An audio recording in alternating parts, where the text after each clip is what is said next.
Nesta edição do Trabalho Legal, você vai ver. MPT lança campanha de combate ao trabalho infantil nas estações do metrô da capital do país. Foi instalado o Fórum de Inclusão da Pessoa com Deficiência no Distrito Federal, para que as pessoas possam cada vez mais contratar esses trabalhadores e preencher a cota legal. A Comissão da Câmara dos Deputados realiza audiência sobre a Política Nacional de Redução do Uso de Agrotóxicos e uma entrevista exclusiva no estúdio do programa com o procurador Ronaldo Lira, para falar sobre a atuação do MPT contra cooperativas de fachada na cultura de laranjas. Tudo isso e muito mais a partir de agora. Está começando agora o Trabalho Legal, um programa do Ministério Público do Trabalho em parceria com a Associação Nacional de Procuradores do Trabalho. A exploração do trabalho de crianças e adolescentes é tema recorrente nas atuações do Ministério Público do Trabalho, que lançou uma campanha com esse tema nas estações de metrô de Brasília. E a gente te mostra agora na reportagem. Não proteger a infância é condenar o futuro. Esse é o tema principal das artes publicitárias que estão nas estações de metrô de Brasília, para combater o trabalho infantil. Eu senti a falta de uma ação de repercussão nessa temática, de realmente chamasse a atenção, alertasse a sociedade para os males do trabalho precoce. Então eu procurei a Secretaria de Estado de Comunicação e conversei, expliquei o problema do trabalho infantil, inclusive no Distrito Federal, que não tem tido redução. E o secretário de Comunicação, do Paulo Fona, que eu faço um agradecimento especial, logo abraçou a causa, então começamos as tratativas. A arte da campanha é uma arte que decorre de parcerias anuais, que é feita entre o Fórum Nacional de Prevenção e Erradicação do Trabalho Infantil, o Ministério do Trabalho e a Organização Internacional do Trabalho. E a gente deixa também um espaço para os parceiros aderirem à campanha. Nós temos um programa no metrô chamado Metrô Solidário, que tem uma participação efetiva junto a esses 200 mil usuários que usam o sistema todo dia. Então é fundamental você plantar também noções de cidadania, noções sociais, de equidade, de equilíbrio, de democracia, de respeito às diferenças. Isso é fundamental. Então o espaço do metrô está todo aberto, as estações, as plataformas, os trens, enfim, ao longo das 2 quilômetros e 24 estações, agora serão 27, nós vamos colocar também na TV Minutos, que são dentro dos trens, e para que a população se conscientize da importância dessa campanha. A campanha é do MPT em parceria com o Fórum Nacional de Prevenção e Erradicação do Trabalho Infantil, além da Organização Internacional do Trabalho e a organização Faça Bonito. O 12 de junho é um dia mundial e se tornou também dia nacional por uma lei federal contra o trabalho infantil, né? Eu quero lembrar o presidente do metrô que em 2015 nós fizemos também uma ação, na estação de Taguatinga, com a participação de crianças que vieram, de uma estação de Ceilândia, e é muito importante que a gente, a cada 12 de junho, lembre. Primeiro, se trata de uma campanha global, Então, é importante que o Brasil esteja se unindo neste momento. Não só é importante, é absolutamente fundamental. Uma necessidade, uma carência tão grande em nossa sociedade com relação à proteção à nossa infância, com relação à proteção às futuras gerações de cidadãos brasileiros. Todo e qualquer esforço, toda e qualquer parceria será sempre muito bem-vinda. Não há condições de uma única instituição, um único organismo, quem quer que seja, de fazer um trabalho tão grande, tão profundo e tão arraigado na nossa sociedade em preconceitos com relação ao trabalho infantil, que minimizem ou que diminuam a necessidade ou a carência dessas parcerias. A campanha visa também conscientizar a população sobre o mito de que o trabalho infantil dignifica e que é melhor estar trabalhando do que na rua. Quem passou pelo local aprovou a iniciativa. É legal, é bacana. Por quê? É para acabar com esse escravo de escravidão de trabalho infantil, É muito interessante. É importante essa campanha. Eu acho que é bem válido esse tipo de campanha, Porque a gente vê realmente muito, principalmente nos semáforos, aquelas criancinhas ali com pacotinho de balinha, de qualquer coisa, outros nem aquilo não estão pedindo mesmo, E a gente sabe que sempre tem alguém ali por trás, daquilo ali incentivando, vai lá e faz. Eu acho que é bem válido esse tipo de campanha, com certeza, Porque eu acho que criança tem que estar na escola, É o lugar certo da criança. Como as peças estão disponíveis no site do Fórum e podem ser baixadas e reproduzidas, fica o convite para todos desejarem aderir à campanha. O MPT no Distrito Federal promoveu em Brasília a instalação do Fórum de Inclusão da Pessoa com Deficiência. Você confere agora como foi a primeira reunião do grupo. Preconceito e exclusão. Esses são alguns dos dilemas enfrentados diariamente por pessoas com deficiência. Para trazer inclusão e valorizar o potencial dessas pessoas, o MPT do Distrito Federal iniciou os trabalhos para assegurar que o respeito e a igualdade também sejam garantidos no ambiente de trabalho. A ambição do Fórum é discutir a empregabilidade, as formas de emprego, a reserva de vagas, mas é também formar nesse grupo condições para que se possam discutir outros direitos. Direito à educação, direito à qualificação profissional, né?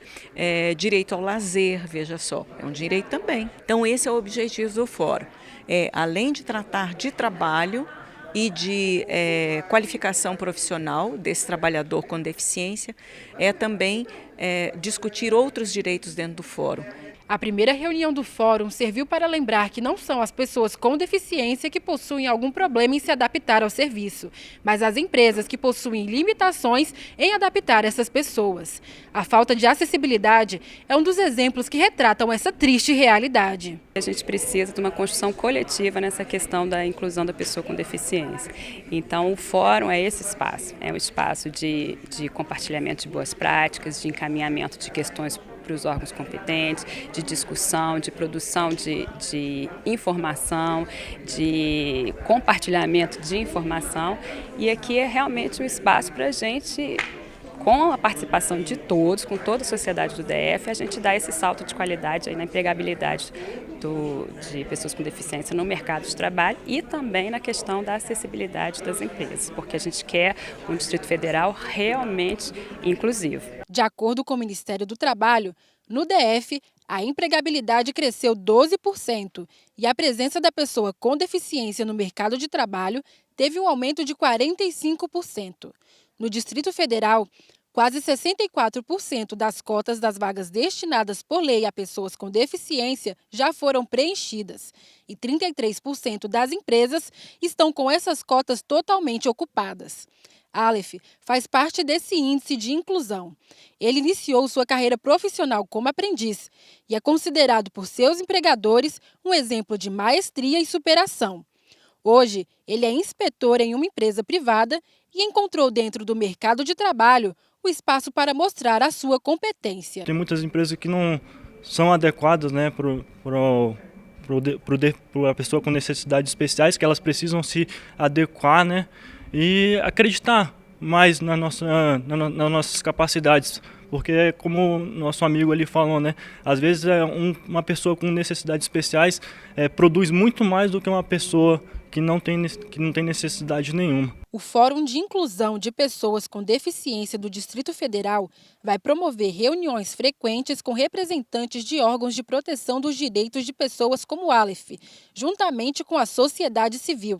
Quem quiser participar pode obter mais informações pelo telefone do MPT em Brasília, 61 3307 7200. Veja a seguir uma entrevista exclusiva com o procurador Ronaldo Lira sobre a atuação do MPT contra cooperativas de fachada na cultura de laranjas.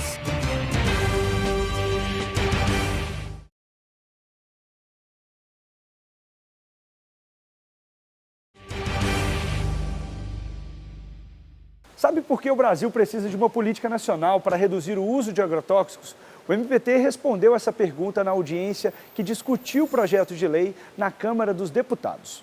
O procurador regional do MPT e coordenador do Fórum Nacional de Combate aos Impactos dos Agrotóxicos, Pedro Serafim, apresentou na audiência motivos para a aprovação urgente da Política Nacional de Redução de Agrotóxicos e reforçou que o problema não é só rural, mas de saúde pública. O problema é rural, o problema é lá do trabalhador, ou é do campo.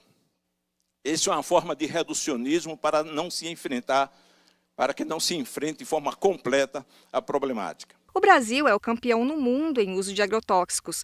Casos como os de trabalhadores contaminados por venenos e pesticidas colocam em risco a vida e comprometem a saúde. E quando há a intoxicação do trabalhador, diz que a culpa é do trabalhador, inclusive atribui a falta de leitura, outra coisa simplista. O consumo de agrotóxicos no país ultrapassa 1 milhão de toneladas por ano, uma média de 5 quilos de veneno agrícola por habitante. O projeto de lei 6670 de 2016 tem como objetivo a redução progressiva do uso de agrotóxicos, além de prever medidas de apoio econômico e financeiro para fortalecer a produção agroecológica, orgânica e de controle biológico. Pedro Serafim também alertou para problemas a serem enfrentados, como o desmonte da fiscalização e a subnotificação.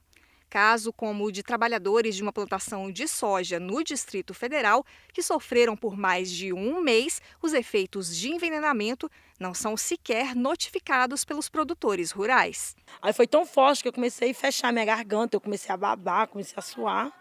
Aí eu já não lembro mais de nada, porque estava todo mundo lá babando, espumando, pessoas desmaiadas. A assessora da Coordenadoria de Defesa do Meio Ambiente de Trabalho do MPT, Karen Frederich, também contribuiu para a elaboração da política.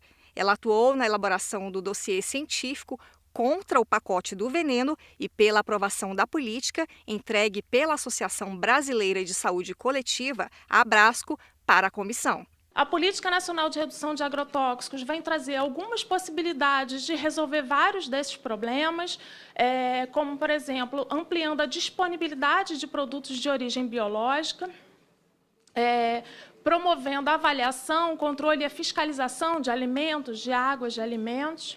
Entidades da sociedade civil que possuem campanhas na internet como a hashtag Chega de Agrotóxicos e a campanha permanente contra os agrotóxicos e pela vida também participaram da audiência. Mais de 330 mil pessoas já se manifestaram no portal chegadeagrotóxicos.org.br. E você também pode contribuir.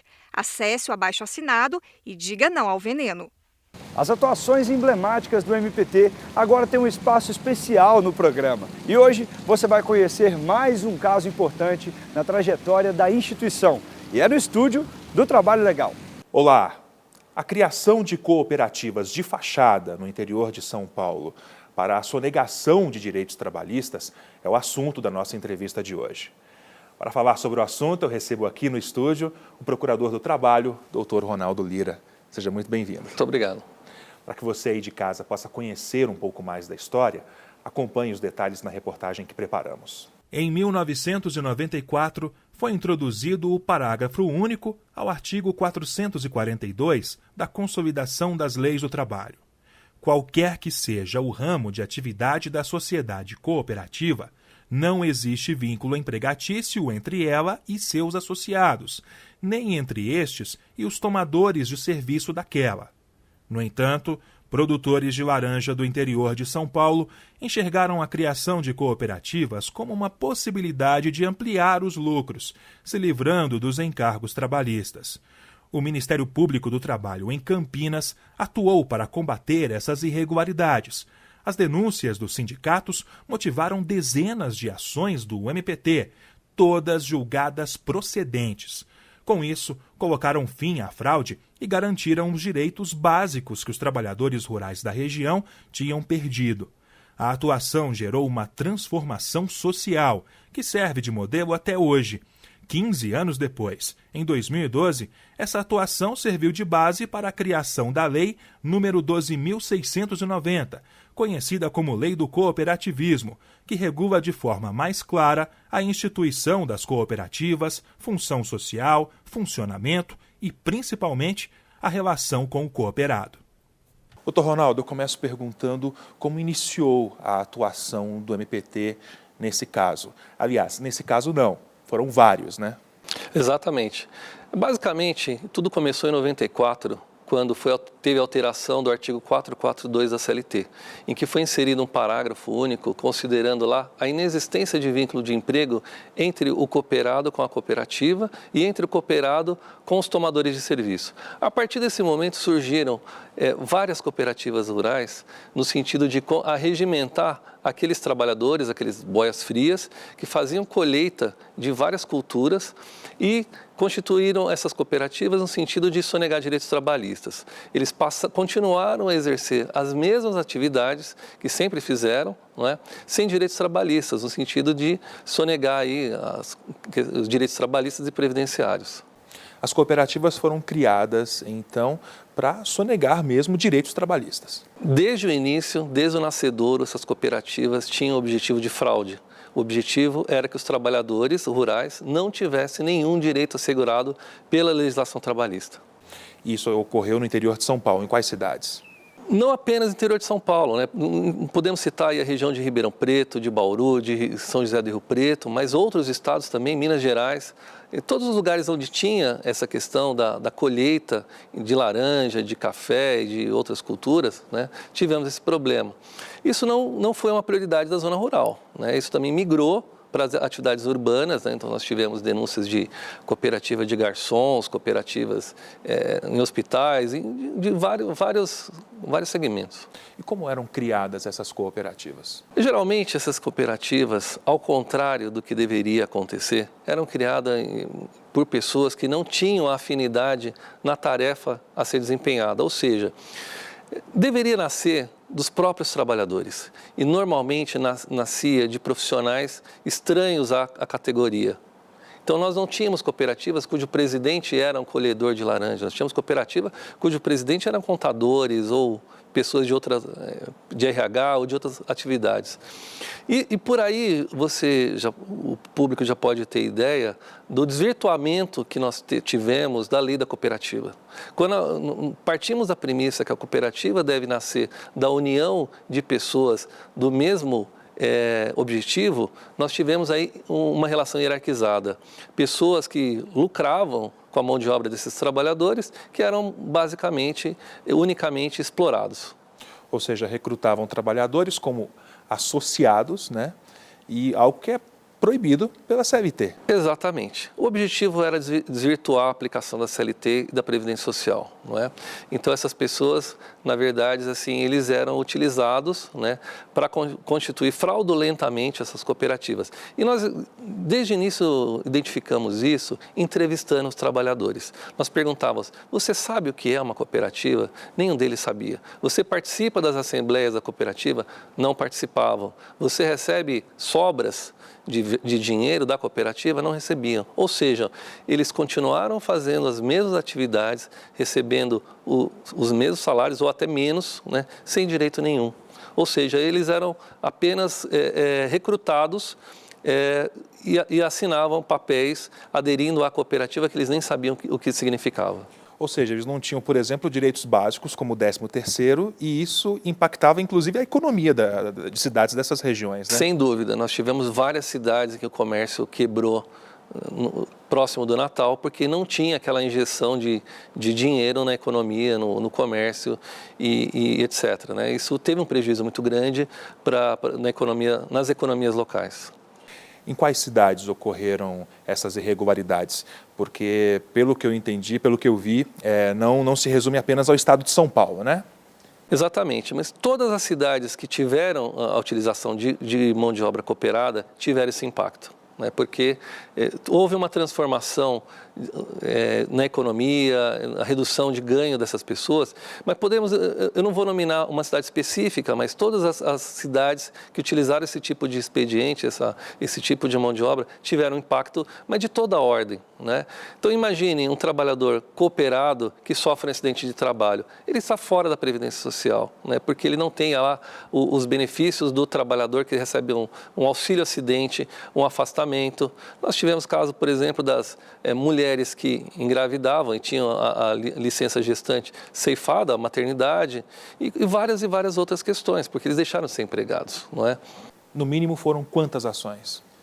Foram dezenas, talvez centenas de ações, porque foram algumas etapas. Inicialmente, as ações foram dirigidas contra as indústrias que contratavam, que recebiam a laranja dessas cooperativas, depois contra as cooperativas, contra os produtores rurais e depois contra as pessoas que montavam as cooperativas. Então foram várias etapas de ações, né?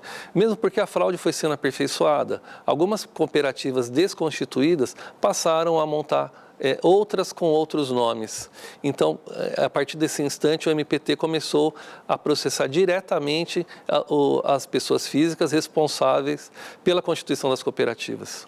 Qual foi o resultado dessas ações? Vou pedir para o senhor responder essa pergunta depois do intervalo. Voltamos em instantes.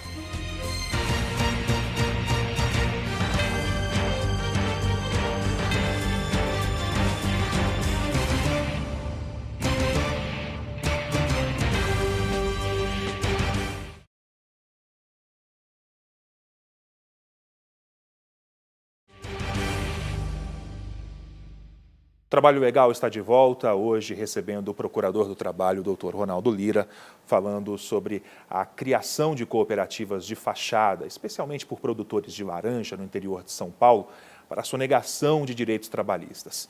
Antes do intervalo, perguntei ao senhor qual foi o resultado dessas inúmeras ações do MPT. E os resultados foram positivos. Exatamente. A Justiça do Trabalho praticamente concedeu liminares em quase todas as ações, né? E tivemos também procedência de uma maciça maioria das ações. E eu digo maciça porque grande parte foi terminada com acordo, né? Algumas empresas aderiram, alguns produtores rurais aderiram rapidamente à proposta do Ministério Público do Trabalho de eliminar essa prática, porque nós demonstramos que era uma prática nefasta para o mercado como um todo, porque o próprio produtor rural que utilizava da mão de obra da cooperativa, ele era processado posteriormente para reconhecimento do vínculo de emprego, etc. Mas o foco da questão foi culminada com a constituição dos condomínios rurais, né? Foi uma prática inovadora porque todos os produtores rurais aderiram à proposta de constituir condomínios rurais de empregadores. Isso restabeleceu o manto da CLT, o manto da aplicação da lei trabalhista nos trabalhadores. Isso foi fundamental. Ou seja, nós tínhamos uma situação de exploração de trabalhadores sem direitos trabalhistas e culminou aí com uma nova forma de contrato de trabalho inovadora através do consórcio ou condomínio de empregadores rurais. Isso nasceu através da atuação do MPT, do Ministério do Trabalho e do Judiciário Trabalhista. A criação dos condomínios, então, praticamente zerou esse tipo de irregularidade. Eliminou completamente porque foi uma figura que deu segurança jurídica tanto para os produtores rurais, quanto para os trabalhadores, como para os sindicatos. Então foi uma forma inovadora, né, e contamos ainda com a participação do INSS que regulamentou a questão. Porque o grande problema era o produtor rural se associar com outros produtores e serem tributados como pessoas jurídicas. A partir do momento que o INSS identificou essa questão e se sensibilizou com a necessidade de alteração da regulamentação, ela permitiu que os produtores rurais, associados através de empregadores, continuassem a pagar alíquotas de produtores rurais em pessoa física. A atuação do MPT resultou da criação dos condomínios, que trouxe, então, mais dignidade para esses trabalhadores que não tinham direitos básicos, né, trabalhistas. Foi isso foi fundamental, né? Isso eu chamo que foi a inauguração da atuação do Ministério Público do Trabalho na zona rural. Isso foi um primeiro passo de atuação. Mas houve também uma transformação muito importante na legislação também. Exatamente, né? Então, aquele parágrafo do 442, cujo objetivo era fraudar a lei, hoje ela praticamente não é utilizado com esse expediente, né? Ele é utilizado para declarar aquilo que há séculos nós sabemos, que o cooperado, via de regra, ele não tem vínculo de emprego com a cooperativa, mas ressaltando que desde que seja uma cooperativa legítima. Voltando à questão dos condomínios, as irregularidades não pararam mesmo com a criação deles, né? Exatamente. Após a formação dos condomínios rurais, nós detectamos novos problemas, principalmente na área ambiental, né, as questões relativas a banheiros, a local para alimentação, exames médicos. O foco foi a questão de saúde e segurança no trabalho, porque nós sabemos que o trabalhador rural ele sofre as agressões do ambiente, dos riscos existentes, como a queda de escada, radiação solar, onde tem muito trabalhador com câncer de pele e várias outras questões que podem ser prevenidas através de algumas ações. Isso foi o segundo passo de atuação do MPT em relação ao trabalho rural. Para finalizarmos, os trabalhadores que se depararem com situações assim, quais atitudes podem tomar? Eles podem, inicialmente, procurar o pessoal da CIPA, no caso especial CIPA-TR, né, Comissão Interna de Trabalho Rural. Mas também, se não tiver um eco, não tiver um resultado, eles podem conversar nos sindicatos, procurar o Ministério do Trabalho, procurar o MPT, para que nós possamos verificar quais são os problemas existentes. Doutor Ronaldo, e como está a situação do trabalho rural hoje em dia, de uma forma geral? Nós precisamos melhorar muito ainda. Ainda temos várias questões, principalmente as questões ambientais, a serem melhoradas. Nós temos uma legislação muito rica, regulamentando hoje, através da NR31, todas as questões de prevenção de acidente, prevenção de doenças e que exige uma atuação presente dos sindicatos, do Ministério do Trabalho e do Ministério Público do Trabalho. Isso é uma questão que nós não podemos perder de vista, porque é fundamental que estejamos atentos a isso. Porque nós temos um número expressivo de acidentes com morte, acidentes fatais e doenças no campo. Doutor Ronaldo, muito obrigado por ter aceito o convite. Eu que agradeço. E você, gosta de literatura? Então não pode perder a dica que vem a seguir.